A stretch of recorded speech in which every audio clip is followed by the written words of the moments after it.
good with the shot of the goal! Big goal for Ferris State. Make it a 3-1 game. Great job by the Bulldogs to find a way to get it done. Some people don't like it, but that's just how I am. College sports is shifting. It's all about game experience. I can't think of better people to be spending my time with. We raise a family here, and it's something that's not seen in a lot of other schools. You're listening to Behind the Bulldogs, brought to you by Ferris State Athletics. Here we are, folks, episode 8 of our Behind the Bulldogs summer collaboration series. Brandon Worth, joined as always by my compadres this summer, Joe Nagy, Brody Kaiser. Fellas, what is happening? Nothing much, man. Knees are a little bit bruised up from a slow pitch softball game last night, but we're in the studio ready to roll. Ready to roll. Hopefully a little more ready to roll than last week when we were in holiday mode. But yes. We're good to go now. So true. We are back, and we are back talking basketball. We'll get to the men's side here. If you missed the women's episode, catch it down in the feed below, or you can log on WBRN.com, Spotify, Apple Podcasts, give it a listen to that. I know some people might have missed it over the 4th of July weekend. We dropped it for you, but we know you're probably out with family, with friends, doing some fun stuff, which is great. So if you need to catch up on the show, there you go. And big thanks as well goes out to Dezos Digital, real business solutions in the digital world. Anything that you need in digital advancement for your business, they got you covered. Website design, videography, photography, and more. You can find out more at DezosDigital.com. But fellas, we go to the hardwood on the men's side. Coach Bronkema's team certainly put on a show, as they have done quite a few years to this point. They got to the Elite Eight, where they fell to the national champion, Minnesota State Mavericks, who, you got to admit, they did a pretty crazy feat in the winter. I mean, how good their hockey team was year in and year out, and now sweeping women's and men's basketball in the natty level. It's pretty impressive. But with this team especially, we knew this was going to be a special year based on the experience that was on the floor. I mean, we're talking, if you put the whole, both groups, you could say, starting group A and starting group B, really, as you could put it, you could imagine the number of years of experience combined with it's probably towards 40 or 50 years of college basketball in some of these lineups combined, which is crazy to think about. We had so many juniors, so many seniors, fifth-year seniors, and I think it was, especially with the talent level that we had, the depth that we had on this team, it really was going to be a special year in a lot of people's minds, and it was a go-for-it-all mentality, and they certainly did, and they got to an Elite Eight, which is super, super amazing, and it was just a great feat for this group, especially a lot of them in their last year in college basketball, going to a winning school and being able to win a lot of big games, winning a regional championship and a conference championship. Yeah, that was the craziest part about it, especially seeing like the road to where they got at the end of the year was not easy by any means because, at the start of the GLIAC tournament, faced off against Wisconsin Parkside, got that 2-point win. Even against Wayne State was not the easiest. Then you go up against Grand Valley, who was a tough game, and then Northern Michigan, who is one of the better teams in the region. And then you go up against Indianapolis, who was hosting the best team in the region. Then you go on to play Lake Superior State, who is one of the toughest teams when it comes to postseason. It does not matter where they're at with rankings or anything like that. And then obviously with Minnesota State, that one was a kind of a game where we took a little bit more of time to get going. We lost by, I think, 18-0, but still, losing to the national championships on your way out for that is still nothing to shake a stick at. And you see how good this team has been playing. That just throws a testament to how well experienced and how mature some of these guys were on the team, and then also how good some of the young guys were to step up into those big situations. And I mean, you can't hate on this season. It was one of the best that we've seen in recent years. It was also incredible, the postseason run for the GLIAC tournament and then also in the NCAA tournament, that I believe in every game except for maybe the Parkside game, we were down by double digits at halftime or at one point early in the second half. Insanity. And we found ways to come back and win. I think in the Lake State game at one point, we were down like 21 points early in the first. It had to be. And it was unbelievable, but the team just, the offensive ability was there, the ability to buckle down on defense when you really needed to in the second half, and late in games to have shot makers like Ben Davidson and Ethan Erickson, who I'm sure we'll talk about a little bit more as the show goes on. But just the ability of this team to stay resilient and win those games was so fun to watch. Like as a fan of the game of basketball, it was fun to watch. But then being a Bulldog fan, I was like, holy cow, we are so good. It's amazing. And I can't say this enough for a lot of the recruits that are around the complex and talking about a lot of these teams. And when it comes to basketball, these games are free for everybody to come to. And the biggest thing, as I stress, is, yeah, it's basketball, but this is not high school basketball. I mean, this is a high level, high flying, exciting college basketball that these guys play year in and year out. It's a really fast paced style, up tempo. Three-point range is unlimited, high-flying blocks, alley-oop dunks. It's fun to watch. And this team certainly has done that year after year. And it's really been an exciting ride over the last couple of years to just follow these teams throughout our schoolwork and just being able to intern. It's been really cool. But we'll get into some players as well, stat breakdowns, some players to watch going up next year in a little bit. But we'll talk about the schedule here. As we kind of alluded to it here in the intro. I mean, we played some really good teams. We started out with Toledo, a MAC team that was really good this year. And like we mentioned a little bit off the podcast, I mean, we've played a lot of these top tier teams right out of the gate because that's what Coach Brockman wants. He wants to play these big schools, right? We remember when the Bulldogs were representing down in Cameron in the indoor. And yeah, we don't have to talk about the result with that, but it was a really fun experience to know that you could play one of the best teams ever assembled in the last 10 years in college basketball, regardless of any level. But you've played the Michigan States. You've played Michigan a couple years ago at Chrysler.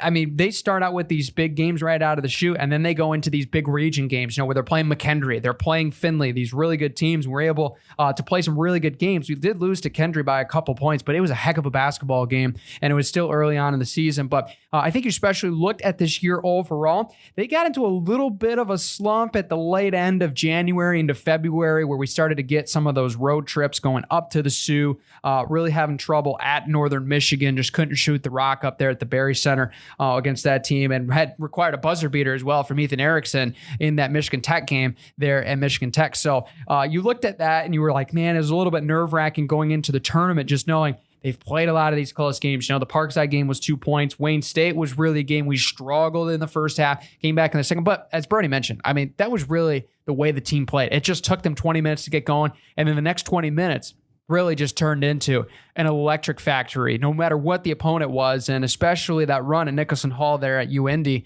those 3 games where we were down early on to Northern Michigan, came back, made a really big run. Indianapolis, same thing. Lake State, even more of that case. I mean, it was not looking good. I remember watching at the B-Dubs watch party. It was not loud at all. It was very quiet those first 10 minutes of the game, but they really turned it around in a big way. And I think that just goes to show the experience and the resiliency of this team is something we're going to talk about for years to come.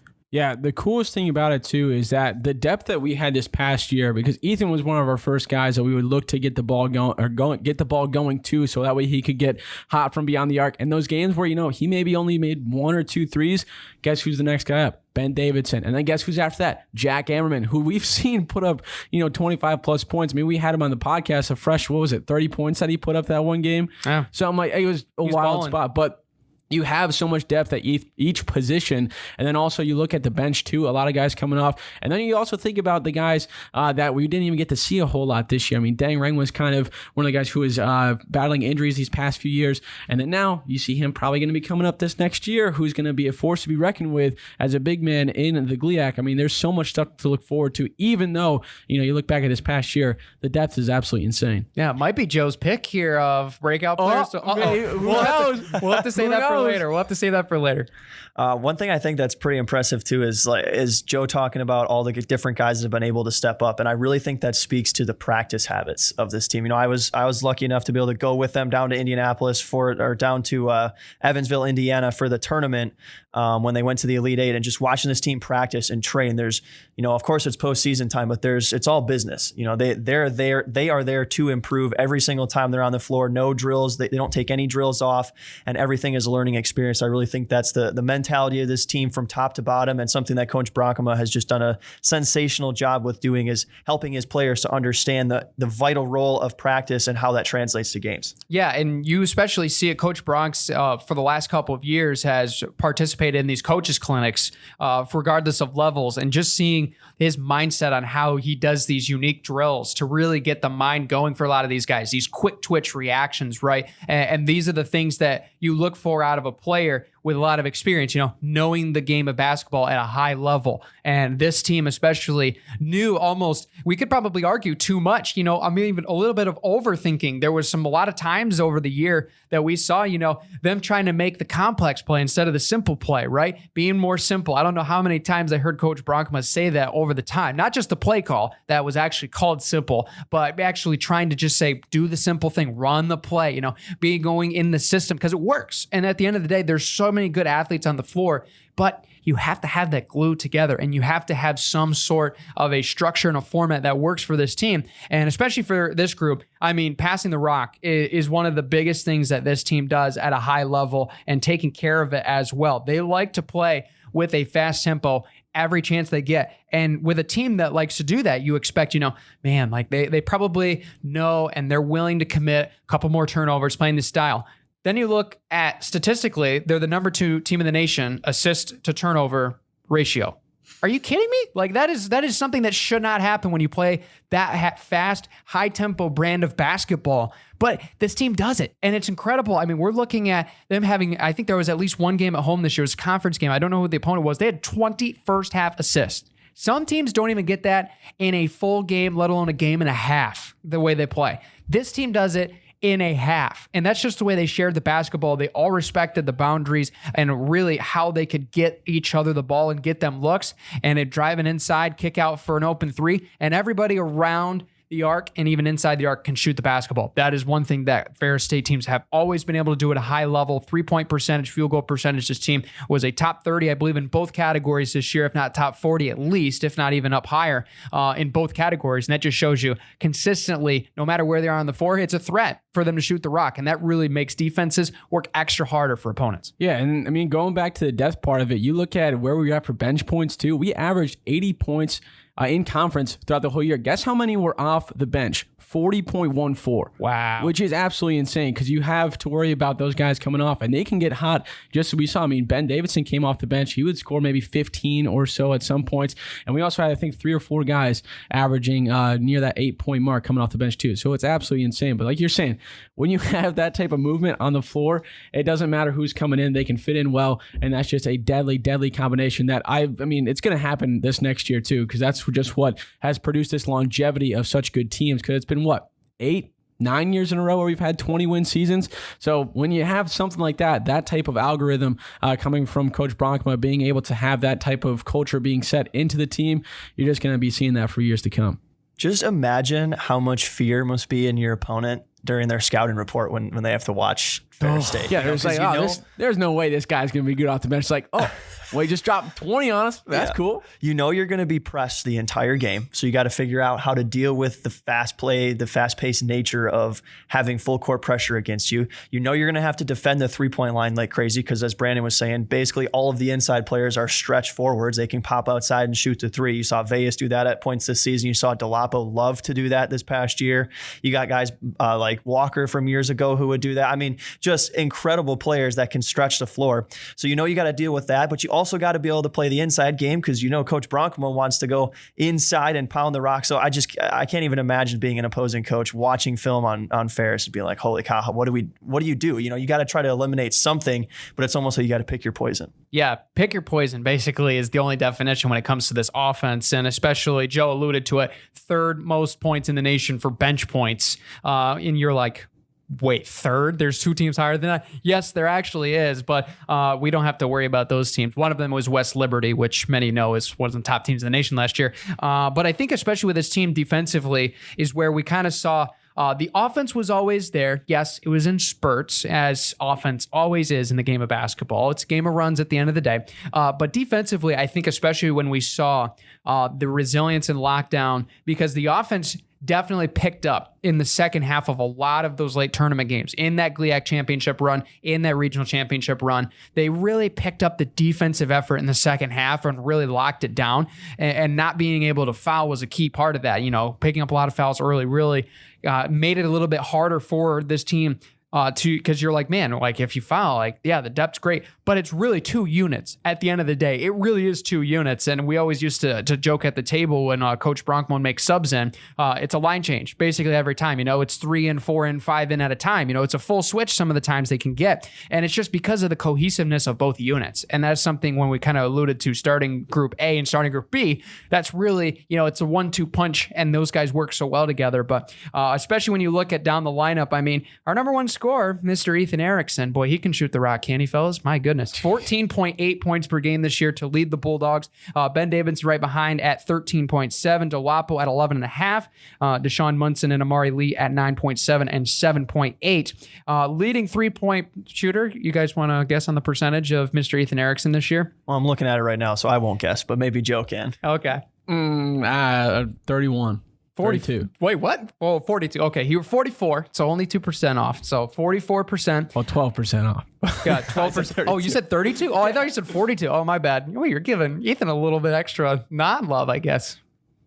32 is still kind of insane. 32 still, is 44 good. is absolutely wild. Yeah, 44% on the year. He was actually second on the team. Reese Hazelton had a higher number. He did have less attempts, so I guess Ethan can kind of hold that for his own when it comes to that. Just a few less attempts. Yeah, but Ben Davidson, 41.5%. Dolapo at 40%. You got four guys, about 40% from beyond the arc. Incredible stuff. When you look especially at ball control stats, which you guys can all see these online too, fairstatebulldogs.com if you want to see more.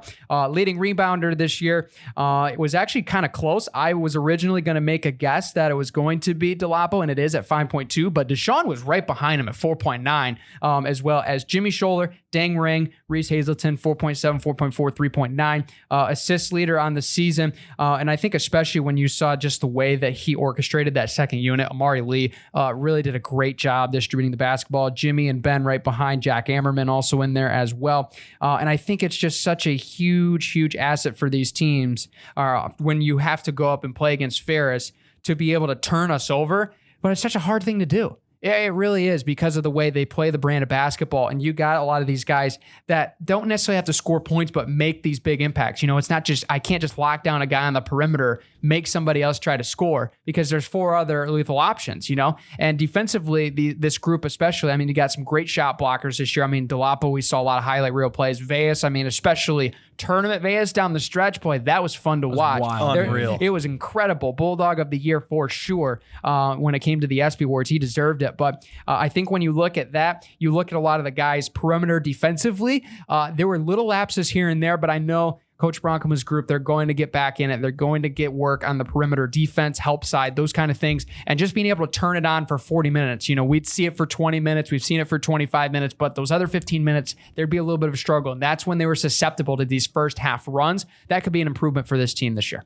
Yeah, I'm glad that you mentioned Veas being the GLIAC tourney MVP because his run was absolutely insane. I think with him being able to bring that out was kind of the reason that we had that push to make it so far because that gave us the momentum to go through and do so well in that opening round of the tournament and especially the second round. It was just wild because watching that, I was watching it on Flow and it was just, when's this guy going to miss? I think he went like 10 for 12 from field goals or something like that. He was just lighting it up. And then his ability to turn out was just one of the main things that made this team so dangerous because when he would go out, I mean, a lot of guys were kind of more worried about Deshaun. They were worried about Reese when he would go in. But then when Veas came in, it's just like, it looks a little bit unassuming, but he will destroy you when it comes to, you know, the technicalities and being able to just put it in the basket when it's down low, mid-range threes. It really doesn't matter from the big man. It was awesome to see him go up to his hometown too. Yeah, that was cool to do that. Storybook. So, just a storybook ending to his career for sure. Absolutely sensational run in the GLIAC tournament. Also played very well in the NCAA tournament. On top of that, which was just such a rewarding thing to see a guy that's worked so hard through this program for years. But I really do think that his story speaks to how you can become a star player for Ferris State because, you know, we play so fast. We play so hard when you're on the floor that nobody really plays more than 28, 29 minutes a game. So it's not like you're going to be playing even 75, 80% of the time you're on the floor. So you got to capitalize on your minutes. And Veas was able to do that by putting in years of hard work, grinding in the weight room, grinding on the floor, and it concluded by him capitalizing an opportunity to take his team to a GLIAC tournament championship. It's just amazing to see, and we've seen the growth, especially a lot of these players from their freshman year, and you really just see the growth and the growth and development of them, and it's really fun to see. I mean, you look at a guy like Reese Hazelton coming in. I mean, he was able to learn under Veas, you know, Logan Ryan a little bit too, and I'm sure got some teaching from Cole Walker while he was here and kind of transitioned each guy forward. It's just incredible to see the learning depth that these guys show, and it's really incredible. And I mean, now looking more at that roster outlook here for next year, I mean, we wish we could have these guys back one more year, because what if we could get all these guys back? But unfortunately, we're going to be missing 6 seniors, I believe, who played their last college basketball game. So sad, because they're going to have some highlight reels, though, that they can show their grandkids for years to come. Delapo especially had a fantastic career. I mean, you look at Amari Lee and Ben Davidson, Jack Ammerman coming over to us here. And I think especially when you look at guys like Bayes and Deshaun as well, really just providing that punch down low that this team, you wouldn't necessarily say is missing, because the number one thing that a lot of people think of when you think of Ferris State basketball, run, shoot the 3 high flying dunks, but the post game was really where it took over. I mean, Bayes, Joe, you mentioned it, post moves galore, pick your poison when it comes to it, dream hooks, spin moves, shimmy, whatever it may be, he was able to put in the basket. Reese Hazelton being a really athletic guy that can stretch you outside as well. Delapo's a guy that can power it, and he can really beat you on the glass.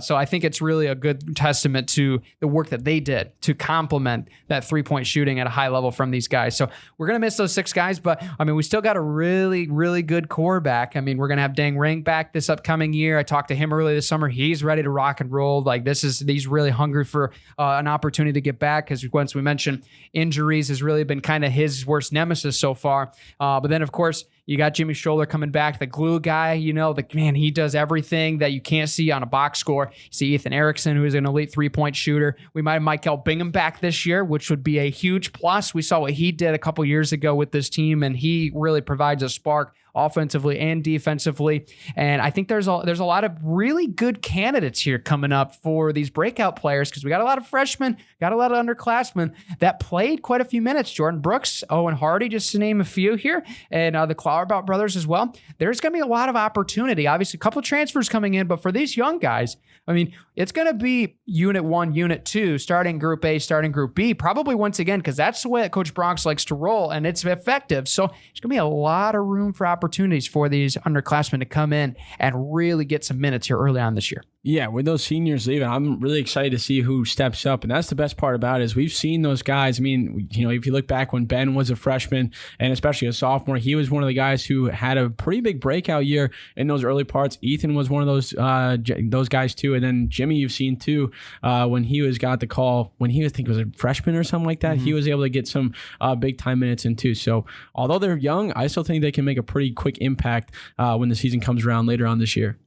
Certainly going to need some of these guys to step up too, because as you mentioned, Brandon, losing so many players is always tough. But again, the practice habits of these guys and the way that Coach Bronkma runs his team by getting a lot of guys a lot of minutes throughout the season, certainly going to help them going forward. Yes, absolutely. All right, it's that time. Breakout candidates. I'm going to flip a 3-sided coin, and it's going to be Brody going first this time. Ooh, Brody's going first. Okay. All right. I'm actually going to take the aforementioned Owen Hardy. I really, really liked what we saw from him this past year, specifically that McKendree game. As we talked about earlier, that's a tough regional opponent, and he put together maybe his best performance of the season. Didn't play a lot of minutes, only 8 minutes per game, but did see some action early on in the season, and I think that he's the prototypical type of big that this team needs down low, an inside-out type of post player that can stretch and shoot the 3 if need be.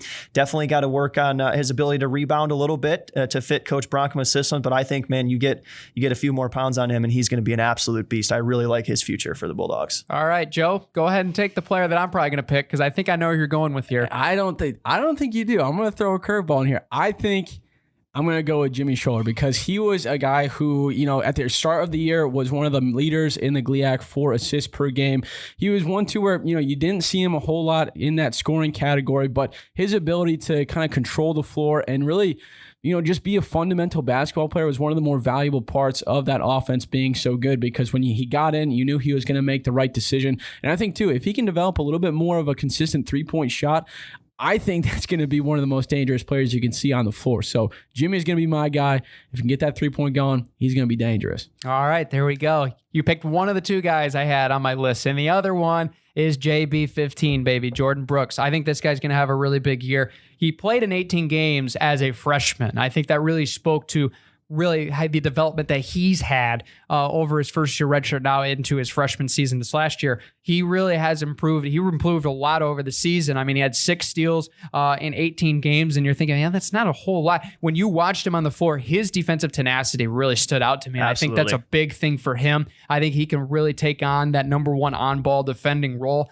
as that combo guard. I think he can do a lot of great things. And I think he's a really scrappy guy as well, the way that he plays. He's not afraid to get in, get physical. And obviously, he's going to get some muscle even more into the summer. The guys always seem to do that at a high level each and every summer. So he's going to get even bigger, get even faster, get even stronger. And the way that he has a complemented game, he can shoot the outside shot, he can go in and hit the mid-range, he can drive, and he can pass. I think he's got all the tools to be that guy this upcoming year. So I think this could be a big year for JB. And we haven't even talked about the transfers yet, fellas, that we can't really formally announce yet. And I've heard a couple names. I'm like, man, this team's going to be good. And it's always going to be a team it's not a rebuild ever in this building. It's a reload. And I think this year coming up, going to be a testament to that.